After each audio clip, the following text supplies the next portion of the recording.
For my advanced placement microeconomics course, I use Aplia as my learning management system.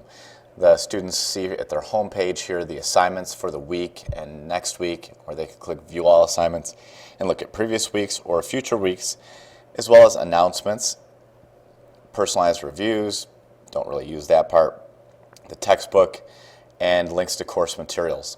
Along the top, they can look at their grades, the discussion boards that are there for the students to communicate with each other or ask questions, and then any of the course materials, which I'm able to put in course materials specific to that chapter. So I'll click on the course materials, I'll click on chapter 13, and I can have the instructional PowerPoints that I'm using in class, overviews of the chapter, the student PowerPoint, and links to videos and YouTube if the students like to get some extra help. So in a typical time period, the kids in class or at home might be working on these problem sets. I'll click on one of them to show you what it looks like.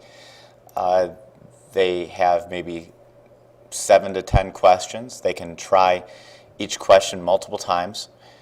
Sometimes they are given a graph, sometimes they have to manipulate the graph, sometimes they're analyzing the graph and choosing from a pull-down menu of choices here. Sometimes they're typing in answers. Like in this question, they were doing a lot of pull-down. In this question here this week, they were showing where the profit or loss was on this curve, typing in a lot of different data that they're getting from these graphs, and again, they're able to try multiple versions. They don't do well the first time, they get a 9 out of 17. They can try it again and get a 17 out of 17. They're able to do it the first time, see the explanations as to why certain questions are answered the way that they are, and then they're able to get another variation, and I take the highest score that they receive. Once the student feels that they've mastered the material, they can click on the chapters 13 and 14 test, which is a link to Blackboard, and they're able to go into Blackboard and go to the week that the chapters that they're doing. And this is chapters 13 and 14 test.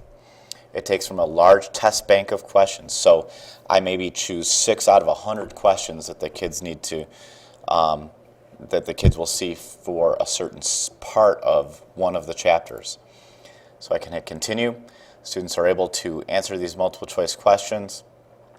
Sometimes they're analyzing graphs, sometimes it's textual, but they, when they're completed, they can get their answers, submit it, see what they got wrong, and they can have a second attempt on the test, and I'll choose whichever is the best of the 2 attempts that will go in the grade book for them.